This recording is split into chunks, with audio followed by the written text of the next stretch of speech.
Rahman Naseem Sadiq ALP से। आज फिर मैं इस मुल्क के वज़ीर आज़म इमरान खान को पैगाम देना चाहता हूँ। किस चीज़ का पैगाम? मेरे पाकिस्तान की गरीब आवाम का पैगाम, वो जो गुर्बत की चक्की में पिस रही है उसका पैगाम, वो जो खुदकशी करने पर मजबूर है उसका पैगाम, जिसको खाने की रोटी नहीं मिल रही उसका पैगाम। इमरान खान साहब, मुझे तो लगता है कि आपकी शायद कोई बात नहीं मानता।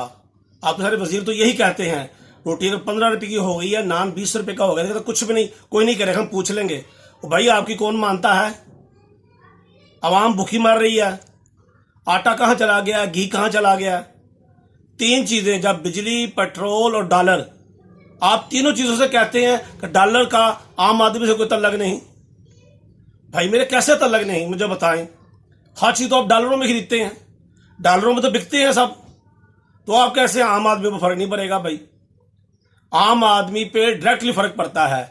हर हुक्मरान, जिसकी पहले हुकूमत रही या मौजूदा हुक्मरान, आपने भी यही नारा लगाया कि गरीब आदमी पर कोई फर्क नहीं पड़ेगा। भाई गरीब आदमी पर डायरेक्ट फर्क पड़ता है। डॉलर भी महंगा, पेट्रोल भी महंगा, बिजली भी महंगी, खाने पीने की तमाम एशिया महंगी। क्या खाए अवाम? आप कहते हो कुछ देर और सफर कर लो।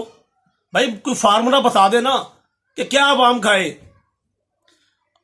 आप 17,500 का तनखा कहते हैं ना, कई दोस्त मेरे कह रहे हैं कि पूरा पैकेज बना दो। मैं कहता हूं 40,000 में इस मौजूदा दौर में 40,000 में मुझे घर का पैकेज बना दो आप, जिसके सिर्फ 4 बच्चे हैं, 2 खुद हैं, वो बिजली का बिल, सुई गैस का बिल, दूध, दही, खाने की एशिया, मुझे टोटल करके बता दें आप।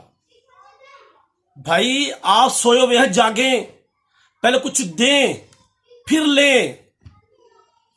आप शुरू से सारे हुक्मरान यही करते आ रहे हैं, दो दो दो, कब तक दें हम आपको? अब हम कह रहे हैं आवाम, हमें दो, हमें चाहिए, हमें हमारे हक चाहिए, हमारे हकूक चाहिए, हमें नस्लों का हक चाहिए आपसे। आप दें अभी हमें, फिर हम आपसे बात करेंगे। ये तो